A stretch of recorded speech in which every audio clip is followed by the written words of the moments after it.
Two be honest, আজকে ম্যাচটা না যতটা ফ্রাস্ট্রেটিং ততটাও কিছুটা আনন্দদায়ক বলবো। এবং এই আনন্দদায়কটা অনেস্টলি বলবো যে জাস্ট মানে কিছু মোমেন্টের জন্য নিজেকে সান্ত্বনা দেওয়া। এটা তেমন আহামরি আমি তেমন যে খুব হিউজলি সেলিব্রেট করব তেমন কিছু না। করতাম ঠিকই, বাট যদি একটা গোল কনসিড করে আমরা যদি 3 পয়েন্টসে কোনোভাবে হাসিল করতে পারতাম।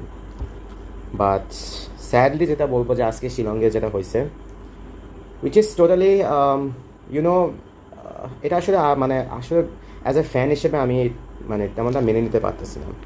কিছু কথা যেটা অ্যাকচুয়ালি না বললেই নয়। এবং আমি অনেকদিন ধরে চুপ ছিলাম এই ব্যাপারে। যেদিন থেকেই হামজা চৌধুরীর অ্যারাইভাল স্টার্ট হয়েছে বা ফাহমিদুল ইসলাম ইস্যু নিয়ে যতদিন কথাবার্তা হয়েছে, একটা ব্যাপার যেটা নিয়ে সবচেয়ে বেশি হাইপ হচ্ছে ফুটবল কমিউনিটির মধ্যে, সেটা হচ্ছে কি সিন্ডিকেট। এবং এটা টু বি অনেস্ট আজকে ম্যাচে প্রতীয়মান, সবার কাছে এটা প্রতীয়মান এই সিন্ডিকেটের ব্যাপারটা। আপনি দেখেন একটা টিমে স্ট্রাইকার মানে নাই বললেই চলে, মোসানিন তেমনভাবে প্রেস করতে পারতেছে না, বা তপু বর্মন যেখানে থাকার কথা ছিল বাট আনএক্সপেক্টেডলি সেখানে উনি ইনজুরিতে পড়ে গেছেন। সো ইন ইয়েতে আপনার সাবস্টিটিউশনে চাইলেই কিন্তু আলামিনকে আনানো যেতে পারতো বা জামাল ভুঁইয়াকে আনানো যেতে পারতো। বাট সারপ্রাইজিংলি এখানে সোহেল রানাকে আনানো হয়েছে, junior Sohel Rana, senior Sohel Rana.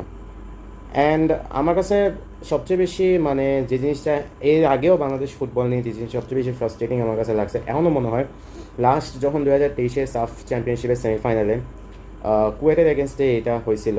I I remember যে লাস্ট কয়েকটা মিনিটের দিকে 80-70 মিনিটের দিকে আর কি বাংলাদেশের প্লেয়াররা মানে খুব টায়ার্ড হয়ে যায়।